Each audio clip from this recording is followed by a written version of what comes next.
Got it. Thanks, Gary. Can everybody hear me okay? I'm good. Gary, are you sending me sharing your screen? I made you a co-host, so you should be able to just click on the share screen button at the bottom. Give me one sec. Yep.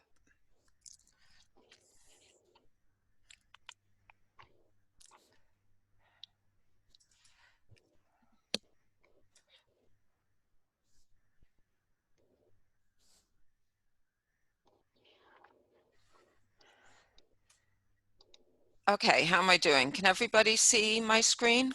Yep. Yes.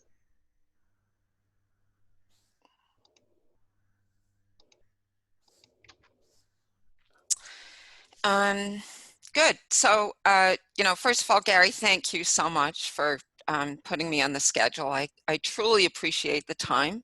We all do at the AAMC. And I am really happy to take questions or comments or, very importantly, corrections to things I may say. Some of you on the call know a lot more about some of these AAMC initiatives than I do. So honestly, it's totally fine to jump in. Either unmute yourselves or just let me know. I won't be following the chat per se during my presentation. So I wanted to say a little bit about what I'm doing here. Really, for those of you who may not know a whole lot about SDRME and or the AAMC. And I think it's great that having the meeting virtually has allowed so many other people that might not have been able to avail themselves of the opportunity to go to Vermont to actually be at the meeting. So I am the Senior Director for Medical Education Research, and very important to note that I'm the Senior Director for the Medical Education Research done within the Medical Education Research, within the Medical Education Cluster. Titles are sometimes confusing, and although there are vast amounts of research that go on at the AAMC, I am not in charge of all that. I'm in charge of the research done within my medical education research unit. And at my first SDRME meeting, I think in 2018, in Louisville, I was a unit of 1, and I'm delighted to say that I've vastly expanded to now being a unit of 3. And I'm one of 4 units under Allison Whalen's leadership. She leads the medical education cluster. So for those of you that are somewhat befuddled by the AAMC organizational terminology, it's probably, clusters are like departments, with units sort of like divisions within a department at a medical school. And the medical education cluster is not the smallest. It's not sort of the neurosurgery equivalent. It's certainly not the largest. It is not the internal medicine department at the AAMC. It's somewhere actually right in the middle. We probably have, I think, roughly 40 people working in the medical education cluster. And the other 3 units are the strategic initiatives and partnerships. Lisa Howley leads that unit. I'm actually going to talk about a few of her initiatives today. Kate McOwen leads educational affairs. She needs no introduction to many of you, but she basically oversees GEA, Group and Educational Affairs activities, which includes both the national GEA and then, as most of you know, there's regional sections, regional organizations within that, regional groups. She also oversees the external call for submissions for Learn, Serve, Lead, and all the work around RIME that we'll talk about in a little more detail.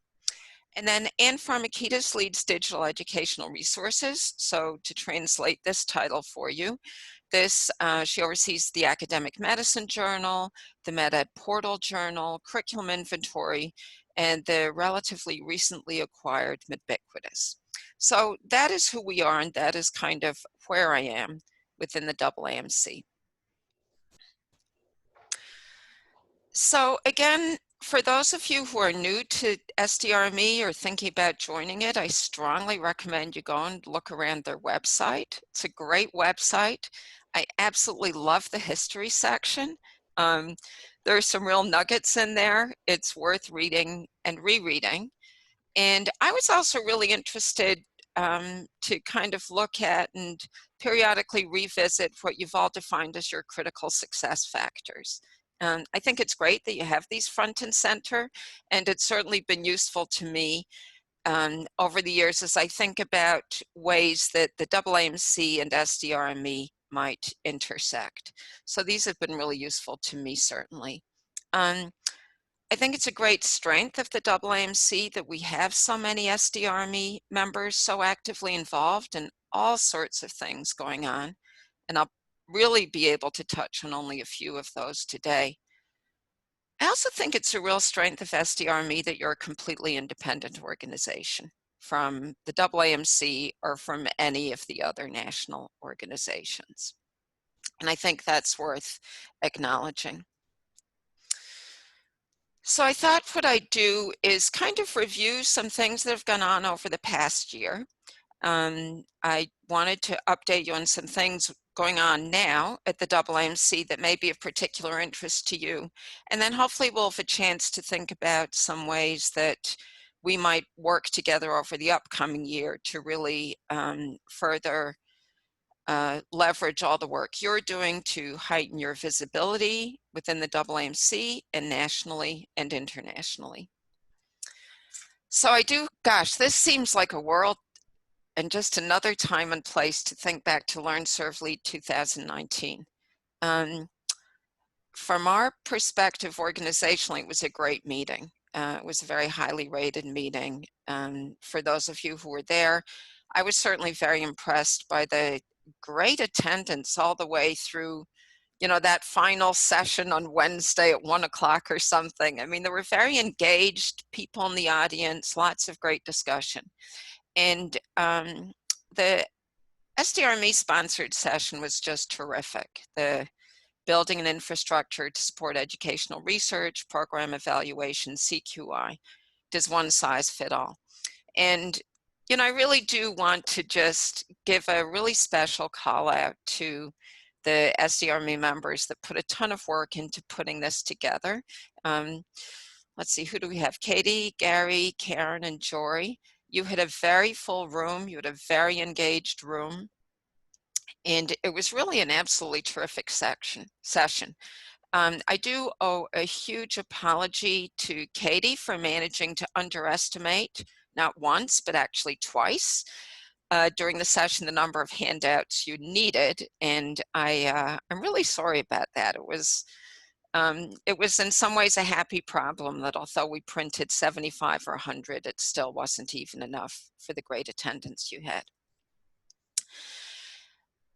A couple of months after that, with Susan, we organized a webinar, SDRME sponsored webinar. It was a 1-hour webinar. So basically the AAMC handled all the logistics.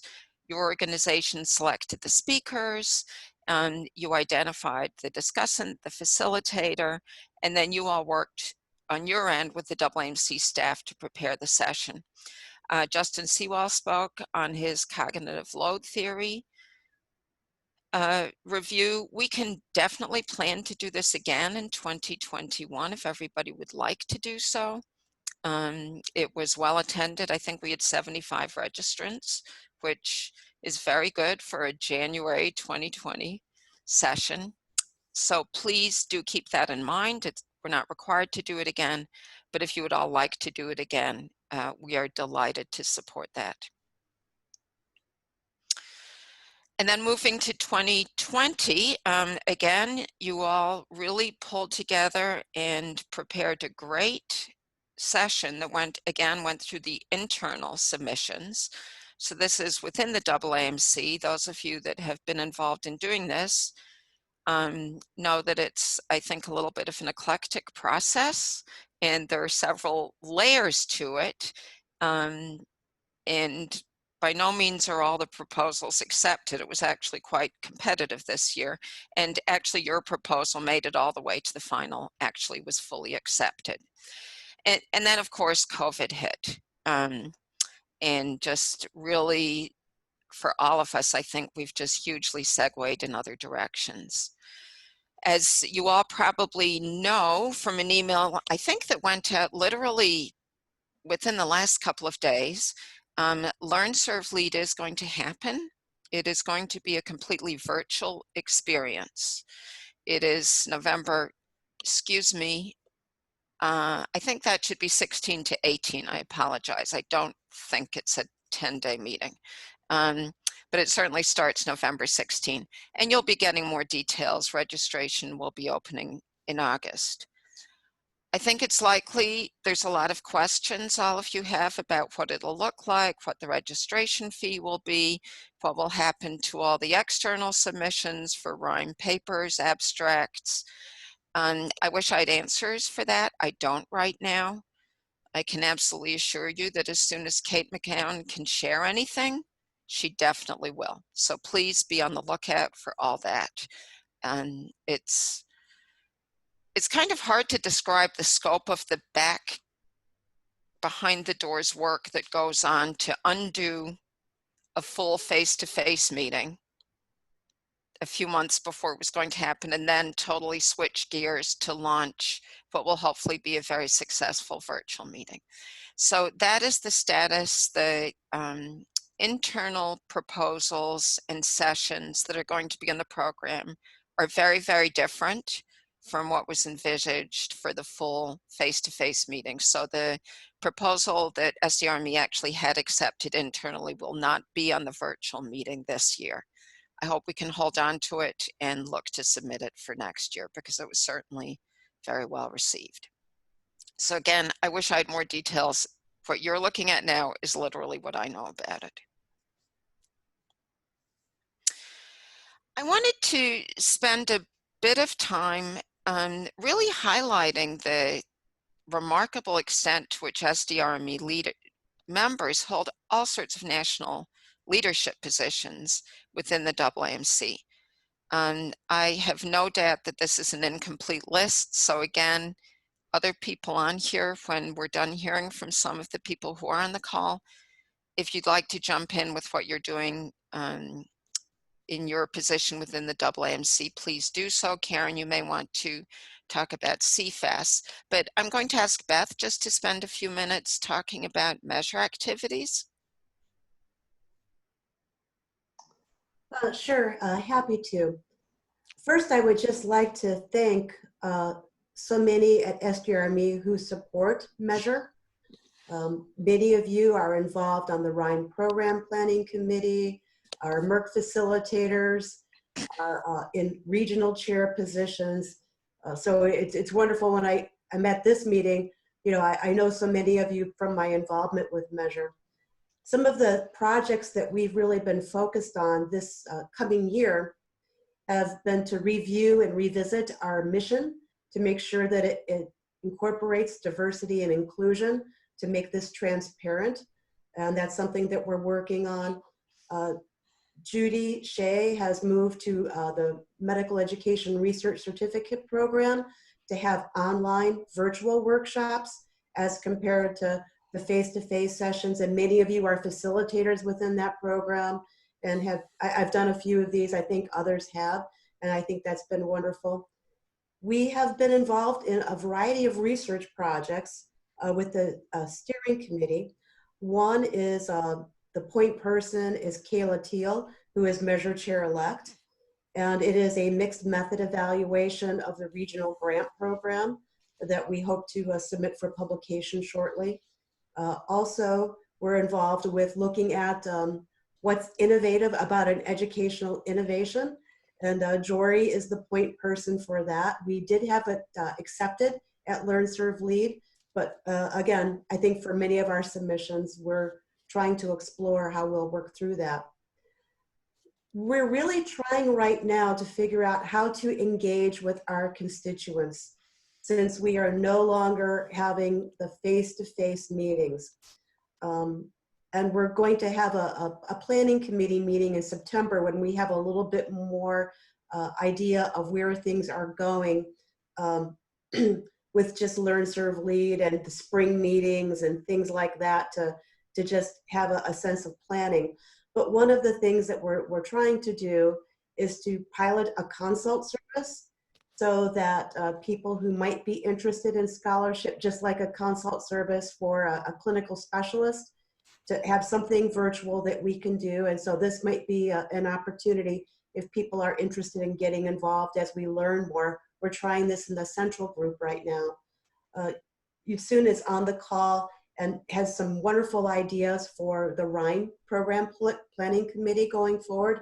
And he may want to just give a highlight of some of those. But those are just some general updates that I have.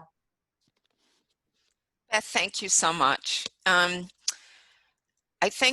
I don't think Judy is on the call, but I do have a brief slide just so everybody who may not be familiar with MERC can see what it is. It's the medical, as Beth mentioned, Medical Education Research Certificate Program. Remarkably, the workshops have continued in the midst of this pandemic, which is a real testament to the commitment of the facilitators, I think. There's been a MERC program evaluation, which has been going on. Again, the actual analysis, I think, has been slowed a little bit by the pandemic, but drafting is underway, both for a report to the steering committee and for a research paper. And so these should be coming out in the upcoming months. And many of you are familiar with the work and planning around MERC 2.0, a kind of synchronous, asynchronous learning model. And again, this is basically on hold during the pandemic, but a fair amount of MERC work has continued, which I think is absolutely terrific. And I will invite Yunsu to say, talk about RHIME for a bit. Sure, thanks, Dorothy. Good morning, my name is Yunsu Park. This actually is my first SDRME meeting, and so I'm just so happy to be here, this distinguished group. So Dorothy asked me to provide some updates for RHIME, and what I thought I'd do is just sort of to provide some updates of what we've done the past year, and also in my next slide to talk about sort of the initiatives for next year. So as many of you know very well, the part of the core work of the committee is to plan the RHIME components of the AAMC annual meeting. So these are the RHIME sessions, the research paper session, and the review paper session, and also we have an invited panel session and other activities that we do. And then the second is the academic medicine RHIME supplement. So we do have an editorial component designing that RHIME supplement as well. That's usually released in November. Just to give you some idea for the paper submission timeline, so this is from last year. It typically will be the same again this year. So we'll have a call release this year in September. Deadlines are in December, and we usually make decisions by end of February. And so the current year, you know, although we're still waiting for some decisions about the annual meeting, the papers, the accepted papers, they will still be published as usual. So all of the processes will still follow the same timeline as they've had last year. This particular year, we've had 50 submissions. And so what we've noticed during the past few years was that the number of submissions have actually gone down. And that I'll sort of reflect on this point in my next slide as well. Although, you know, the quality of the papers have actually gotten much stronger and stronger each year. So, you know, just because the number of papers have gone down doesn't necessarily mean that the quality has decreased. This year, we've accepted 15 papers. Typically, you know, we've sort of accepted anywhere between 11 and 12, and we're sort of increasing the number of submissions. And one thing that I want to sort of say on behalf of the committee is how much we really appreciate the external peer reviews, because a lot of the expertise and the really detailed feedback that we get to make decisions really come from the external peer review. So we're really grateful for that, and hoping that the committee or the community will be providing peer reviews again for the upcoming year. Next slide, please. So this slide, I'll just talk a little bit about some of the initiatives that we have for the coming year, and perhaps gather some thoughts from the group as well. So as we've done last year, we should have the published ahead of print manuscripts that should be available end of August. So that will still happen. One of the new things that we're trying to do, or try to be more proactive in doing, is to have podcasts, RHIME accepted papers that would be part of podcasts with academic medicine. So this is something that we're doing very closely with the academic medicine editorial staff. We do have For example, at the actual session last year, a Keyline podcast session, which was also very well received. This year, as well as last year, we've started doing these invited commentary series. So this is something that the chair last year, Bridget O'Brien, had initiated, which was to have invited commentaries. Last year, the theme was around research questions. So we had senior people from the field reflecting on, what's the next big question. This year, our invited commentaries will focus on research approaches. So, last year was questions, this year sort of approaches. And the commentaries this year will focus on sort of what are the next cutting edge research approaches, what are research approaches that would make our research in education much more rigorous as we move forward. And so hope you'll be looking forward to those as well. And then this year, we're also including a last page, really talking about, the RHYME process, how does it actually work? So we've created last pages that will be inserted as part of this supplement. The other things I'd also say is that for the 2021 call for papers, this year, we've decided to include a learner category. And I'll spend a little bit talking about what this is. And so every year during the RHYME committee member, I know, and I see many past and current committee members here on SDRME as well, we've talked about, how do we increase the number of submissions for RHYME?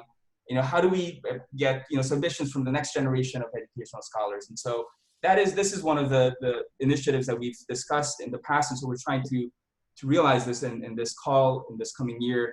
I think currently our thinking is to have submissions from learners who are in educational research. So people who are pursuing their master's degrees in education, or people who are, education research fellows. So for example, in surgery, they have now surgery education fellows or pediatrics education fellows. So those kinds of colleagues, but also it's sort of broad enough that if they're in clinical training, so if this is an excellent paper from a medical student or from a resident, they would certainly fit as well. So we're certainly working on the call, and we should be able to share this call with the group as well as soon as it's released. The second area is also a special call for equity and inclusion research. Each year we've been getting submissions in this area, but this year we want to articulate this even further because of the significance of this work and really trying to push sort of the envelopes of this area. And so if you are working in this field, or if you know of colleagues, please do invite them. And again, we'll be sharing the call. And the last point here is the next year actually marks the 60th anniversary for RHYME. And so within the committee, we've been having some small group and large group discussions of how to reflect on, celebrating the many achievements of RHYME across the 60 years, and also how do we move forward from here as well. And so including mentoring programs, how do we promote future scholars? And so we'll be sending out some of this information in the coming months as well. Thank you so much. And Sue, thank you so much. Jory, Kayla, I don't know if either of you want to say anything. I know Beth mentioned various initiatives you've been involved in, or if anyone wants to report any of the regional educational group activities.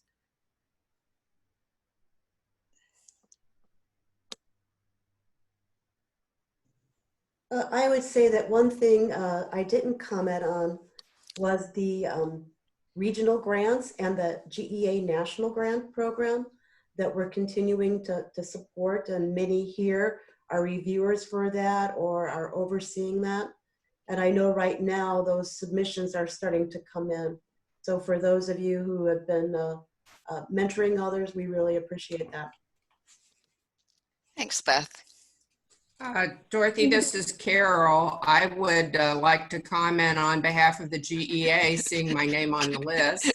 And I have jotted down a few things. Beth has been an outstanding member of our steering committee, and perhaps she can add to some of the things that we've worked on over the past 2 years. But folks are basically on the National GEA Steering Committee for a period of 2 years. And so we spend a great deal of time on our meetings talking about what's going on in the sections, and also what's going on in the regions. but we have had several projects of national importance that maybe I can try to outline for you. One of the things that it's been the alpha and omega is being asked at the beginning of our cycle to respond to the USMLE request for input regarding pass-fail examinations. And then actually just last night, I submitted the GEA response to potential revisions in the USMLE Step 2 CS examination, getting input from all the members of our steering committee, plus some of our luminary past chairs. And so we were pretty pleased, I think, with how that looked once we completed it with all that work. To try to do that in 500 words is tough, but we've all written so many proposals over the years, we've been trying to do that. One of the things that we have spent time recently talking about, as Beth alluded to, is thinking through how we're going to handle our regional meetings this spring. They're actually having meetings this week to talk about their thoughts of how to handle the regional meetings. We know that a lot of our GEA members see GEA as the regional meetings because it's such a powerful networking opportunity. And I think that the model that y'all have been able to work up, Susan and Gary and others, in making this Zoom meeting feel very intimate with the group discussions, I think is something that Beth and I might be able to share on the call when we meet again. I also wanted to mention that there is a new award honoring Brownie Anderson, and it is for new medical educators, outstanding new investigators. Regional awardees were picked earlier this year, and we will be getting together to select from that group of regional winners who the national winner will be. There was a huge amount of interest in this, and I think it is really a spectacular way to recognize all the multiple contributions Brownie made over her 25-year career at AAMC. One of the things that I had hoped to launch and spend most of our time doing this year was something that I called constituent collaborative projects. I thought it was a great opportunity for GEA to reach out and partner with other AAMC professional development groups and to see if we could come up with joint projects of joint interest. And so the first one that we had worked on was with the GSA on MSPE narratives, faculty development approaches to try to enhance those. Donna Elliott did an amazing job leading this group, and she and her group deserve spectacular credos for what they've come up with, that they were going to present at all the regional meetings this year. And so they, unable to do that, we hope to have a rollout of some webinars this fall. Another thing that we have worked on that we hope will be introduced in upcoming months is a visiting scholars program. Heaven knows we've spent a huge amount of time talking about it. It's really a good idea, ways to try to make the names of various individuals who might be willing to travel to another school and give departmental grand rounds or educational sessions to residents. It'd be a good way for junior faculty to build their CV and build their notoriety. And we're just trying to figure out how to make that work. And the final thing I'll say is we had grand and glorious plans to honor the 50th anniversary of the GEA. And those were all scuttled. We were going to have a gallery walk. I heard Katie talk about a gallery walk earlier. We're not going to do that. No way to do that now. But what we have agreed to do is to do some news dispatches. I'm trying to, or if you have a better name, send it to me. I don't want to say newsletter, but GEA histories. And we've got some essays that have been written. We've got some social media things that I've talked to Gary and others about we want to try to roll out. So we hope that it will be some fun, some looking back, and some memories of people that we hold dear. So thank you for the opportunity, Dorothy, to share this. And I would have pulled my hair back or had on a better shirt if I had known I was going to be doing it. But anyway, doesn't matter. It's done. Thank you. Carol, thank you so much. I owe you a huge apology. And whenever I worries. checked, Thanks for letting me talk. no, I honestly hadn't realized you'd been at the meeting, or I would have asked you in advance. So thank you so much for that amazing coverage, as you were totally put on the spot. And I hope, I do have to mention that Carol and I bonded way back when, as we were paired up on the Rhyme Planning Committee to review papers. So many fond memories there. And if you haven't been on the Rhyme Planning Committee, I highly recommend it. Since people are sending me stuff on chat, let me ask for one other quick thing. If you could give me another 35 seconds. Of course. We would like to launch a final CCP on something related to diversity and inclusion, social justice, health disparities, something that we could work not just with the group on diversity and inclusion, but maybe women in medicine, maybe back with the GSA, something that would be meaningful and helpful, where we'd come up with a product, something that schools need. I really want OSR's input on this too, because I think they've got boots on the ground. They probably have some good ideas about social justice initiatives that they think might be missing at some of our schools. If some of you all have model programs, we'd also like to know about that too. So thanks for that extra ad. Appreciate it, Dorothy. Thank you, Carol. So I'm going to talk about a few upcoming initiatives, current initiatives. Some of you may have heard about this transition to residency, what's called a resident readiness survey pilot project. And we always have to say, this is the National Program Director Survey Initiative, because it's an obscure title. I really admit that. Lisa Howley is leading this. At least some of you have been involved in medical education, the AAMC, long enough to be thinking this doesn't sound like a new idea. Didn't the AAMC try this before? And actually the AAMC tried it at least twice before. And hopefully the third time is a charm.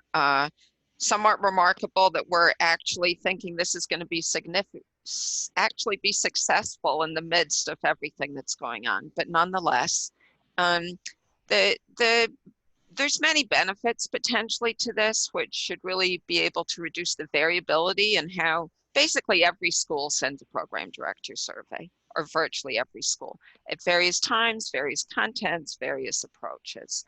So we really want to standardize that somewhat, reduce the burden on program directors who literally get these different format of survey, different time of the year, literally around the year. We'd really hope that this might increase the return rate and the quality of the data that you all get, and reduce staff time at your member schools, as the AAMC will take care of all the administrative aspects. We see it as a potential way to really strengthen that key communication between undergraduate and graduate medical education, assist schools that need it in meeting the LCME standard around program evaluation. And we'll also be collecting data that will hopefully allow for continuous improvement of the MSPE. Very briefly, we are pilot testing this for your graduates in the class of 2020. So what this means is we're going to be administering the survey to program directors sort of around 4 to 6 months, kind of coinciding with when they would be invited to submit their first set of milestones. This will be administered via AAMC's GME track for a class of 2020 graduates. Hey, Dorothy. So, yes, Gary. Sorry to interrupt. Your No. slide on the screen is still on the last Rhyme Initiatives one that you and Sue talked about. Let's see. You might want to unshare your screen and reshare it, and that way it'll... Got it. Thanks, Gary.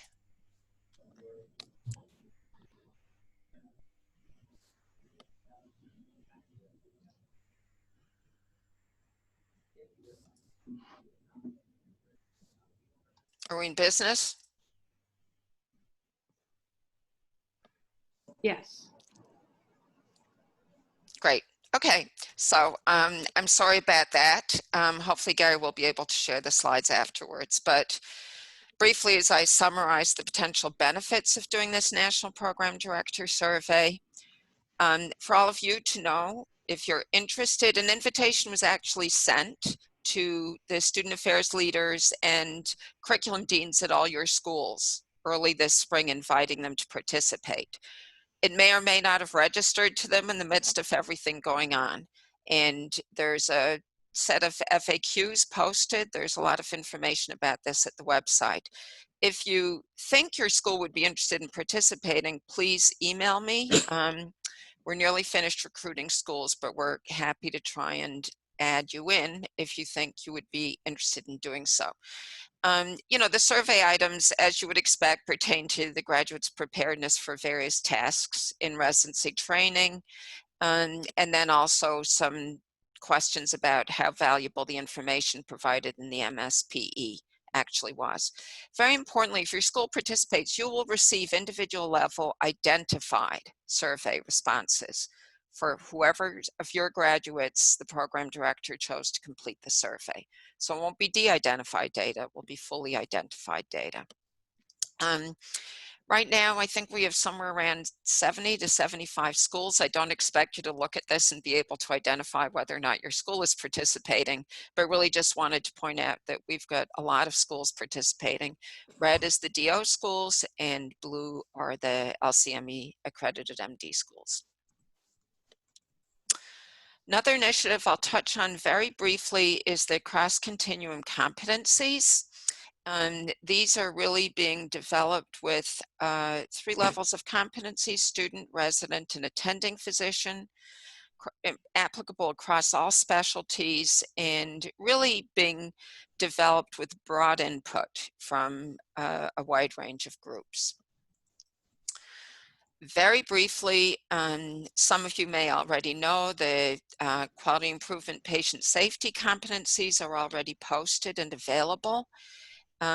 Schools may use these, or programs may use this in their curricular and professional development, and really in thinking about how you may work across programs and specialties within your institution. You may be interested to know that new competencies are now being developed in their equity, diversity, and inclusion. If you would like to be involved in this development, please volunteer. We would love your feedback on the draft of these and your involvement in this. And then timely enough as it is, there's also a set of telehealth competencies that have been developed. Very briefly, the competencies in telehealth are actually literally were developed this spring. So again, remarkably timely, and sometime later this summer, early fall, they should be released. So I thought, just keep that in mind. They may not be of interest for you directly, but certainly for faculty you work with. I wanted to briefly mention the FRAME initiative. Some of you may already know about this. They definitely have the nicest slide templates of anything the AAMC has right now. Again, this is in Lisa Howley's strategic initiatives and partnerships work.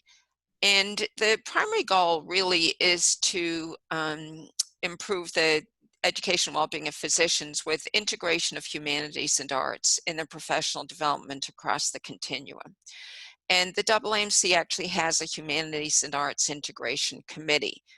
I wanted to bring this to the attention of this group specifically because there is a current call for proposals. And this is for proposals that are basically program evaluation proposals, so might really fit well with the work that at least some of you do. The applications are due mid-September, so I realize that is a relatively short 6 weeks away.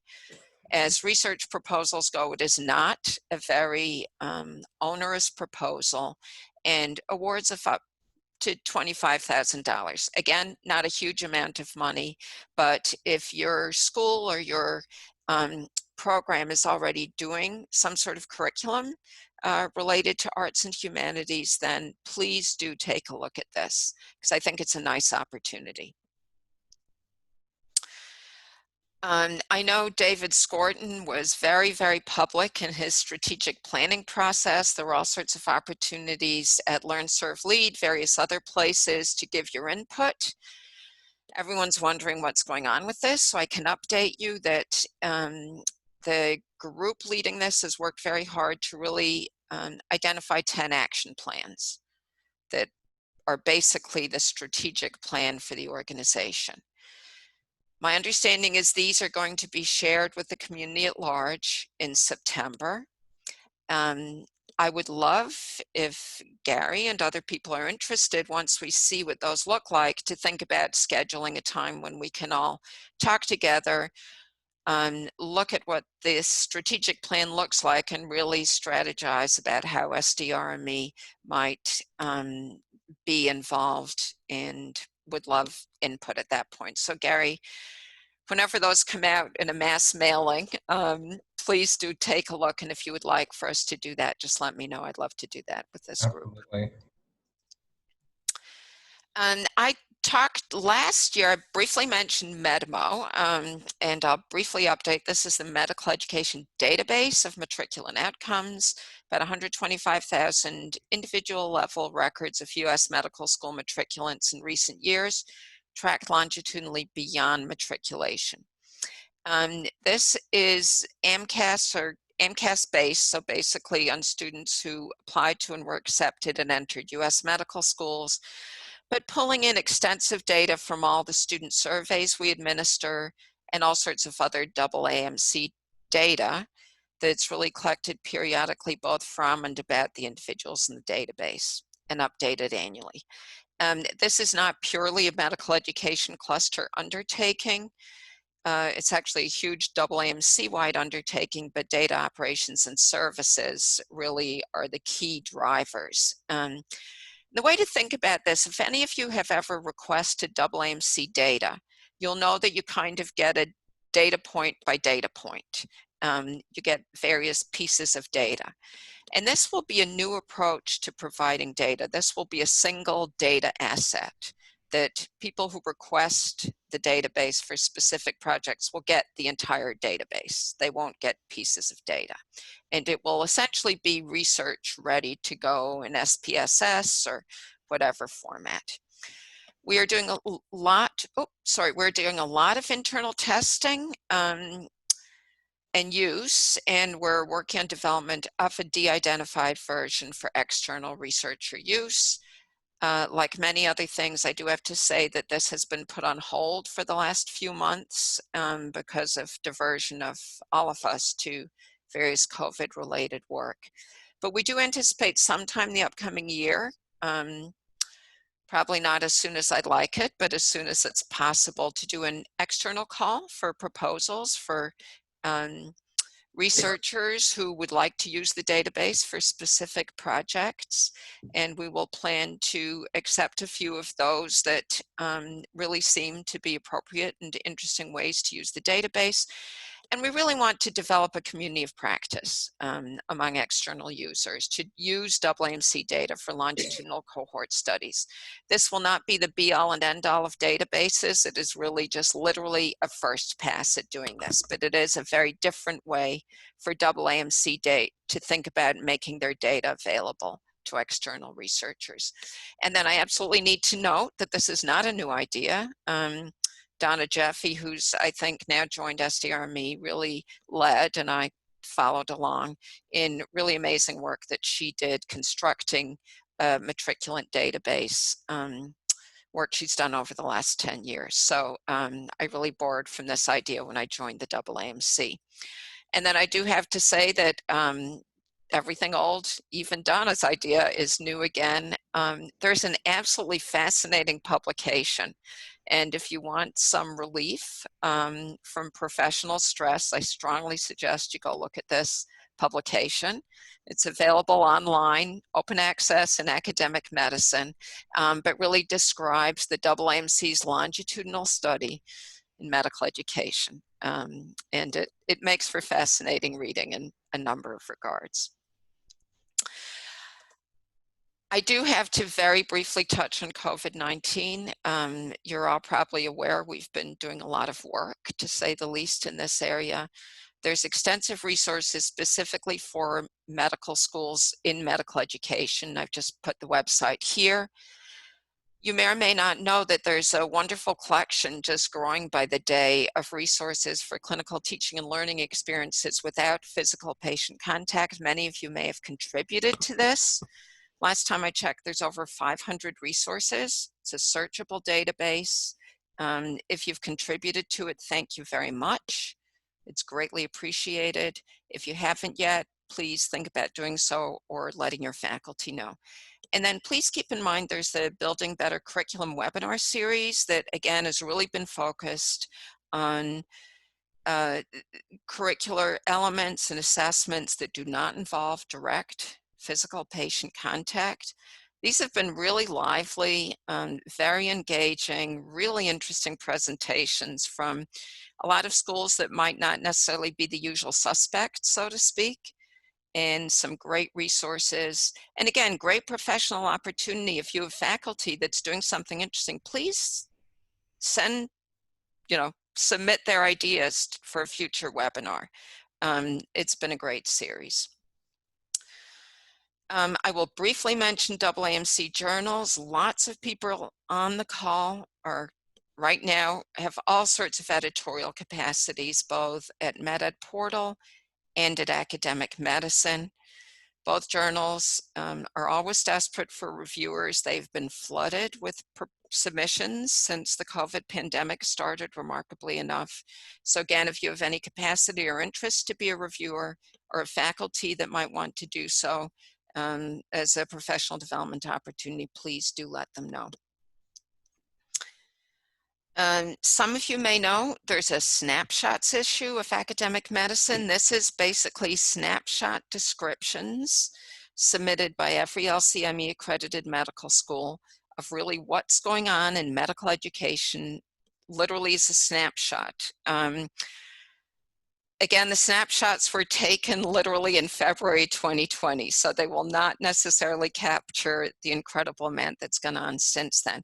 But I think it'll be a really interesting collection for SDRME to look at to really possibly tease out what's specifically going on in terms of supporting medical education research at each of the schools and the extent to which some of those activities may or may not be mentioned. I think I believe this issue, unlike the previous two issues in 2000 and 2010, will be one single searchable PDF rather than 140 or 50 separate PDFs. So just keep that in mind. And I just want to say a big thank you. I have so enjoyed working with Julia when I first started, Susan last year, and then Gary, both to be invited to your annual meeting. I learned just absolutely a ton from your meetings, and we really appreciate being able to share with you all what's going on at the AAMC. It's been great for me to be able to use SDRME to disseminate various items of interest. You have been an amazing sounding board. I know you've periodically been forwarded various questions, topics that I've just asked for input, and I'm very grateful to so many of you who've sent detailed emails, set aside time to talk to me. You're a tremendous resource. We always welcome GEA newsletter contributions, brief informational items, anything on membership, anything at all, send it my way, and we're happy to disseminate that. And then it's really been a pleasure working on the LSL sessions, and I hope we can continue that. So I'm going to close there. I can't resist just putting up, as I've listened to the meeting over the last couple of days, and thinking about Brownie and Jonathan, the NBME, and then Stan's great presentation yesterday. I do see, and this is just my personal ideas, this is not official AAMC suggestions, but I do think SDRME collectively could really put together a very rich perspective piece about consortia and medical education. I won't read everything I've listed here, but I really think the key role of medical education research. I think there have been some really interesting consortia lately. Lots of you in SDRME have been involved in one or more of them. being intimately involved in the core EPAs, I would say there are definitely lessons to be learned. There's huge value to consortia. There's things we can do differently and better. But I think this might be a very timely piece, and I'm thinking from a number of regards. Clearly, NBME is very interested in this approach going forward. I think ACGME would potentially be very interested in other multi-school studies in addition to what they've already done. And then the core EPA pilot is actually ending in June 2021. So there will be this opportunity for us to think about what going forward might we want to be doing in this space. And then the other thing, and again, I'm thinking back to your criteria for success and really increasing your visibility with the Council of Deans, which I would say really the medical education and medical leadership at large.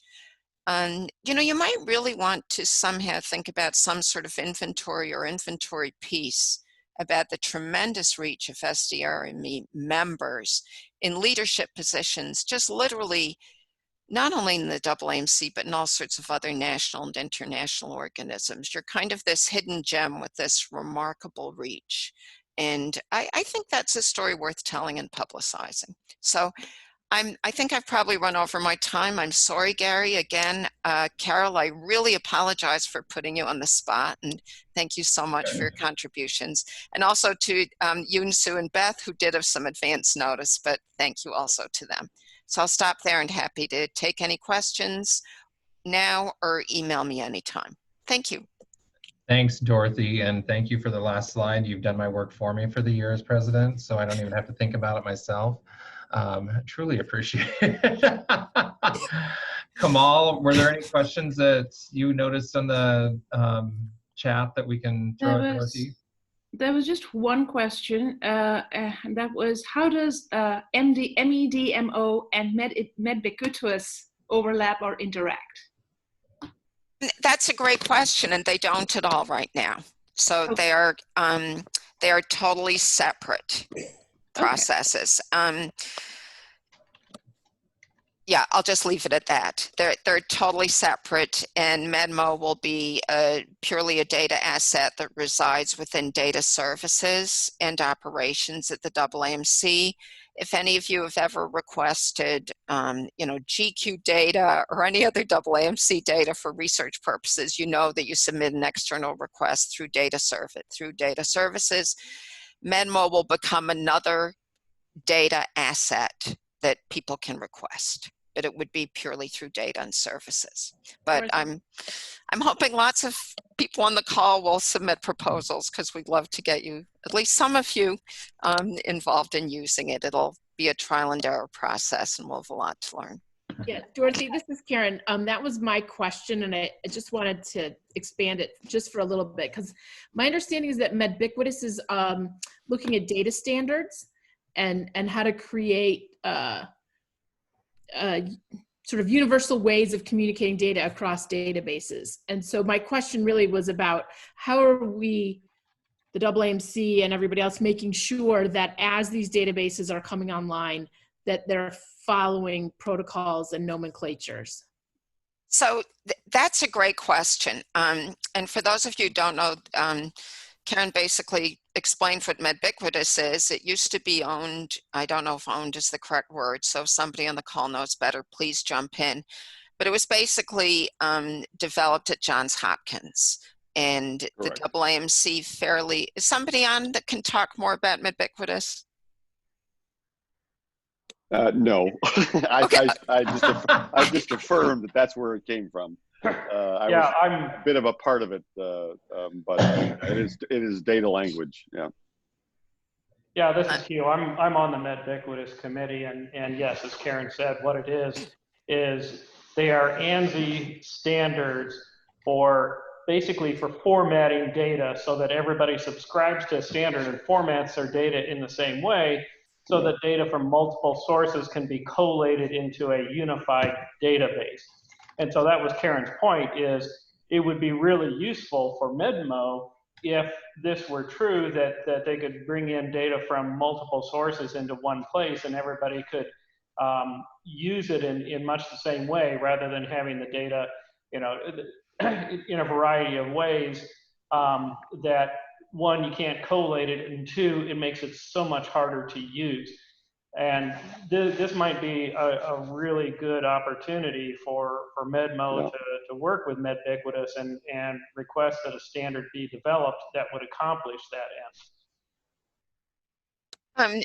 Hugh, I'm glad you're on the call, so thank you. And some of you may know Joe Marks Patton, who actually is the director for MedBuiquitous, has done a tremendous amount of work since the AAMC fairly recently took it over, and is really reframing how it will work going forward. So he's actually in the medical education cluster, and he and I talk all the time. So we've certainly had conversations, and I think I'll leave it at that for now in terms of that question. More to come.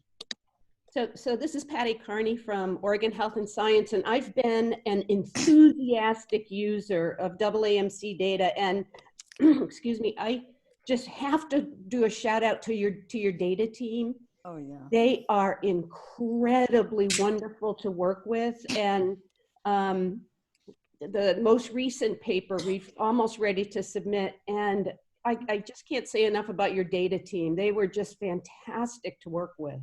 So please, her team, Dorothy's team, you will have a boatload of fun working with them. Do not hesitate to reach out to get those data. So I just have to correct Pat there. So it's data and services. I feel the same way. I am so lucky that I can work with them. So they are in a totally different part of the AAMC, but Hirsch Alexander and Marie Caulfield may be names you know well. They are terrific. The MedMo is really literally a joint project, pretty much with Hirsch and Marie and the data stewards there. So it's been great, but they are amazing. And what I so appreciate is they pay such scrupulous attention to sensitivity of data confidentiality issues. And, you know, they really, they're just amazing.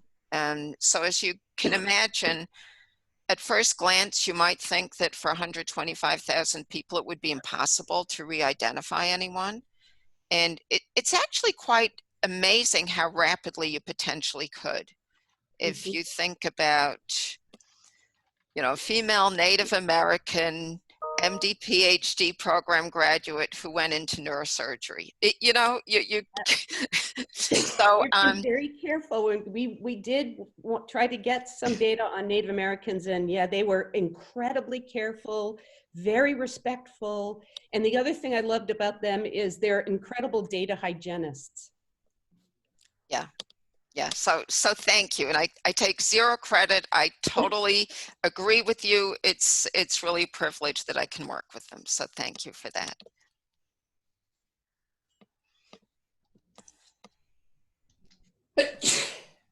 All right. With that being said, I'm going to stop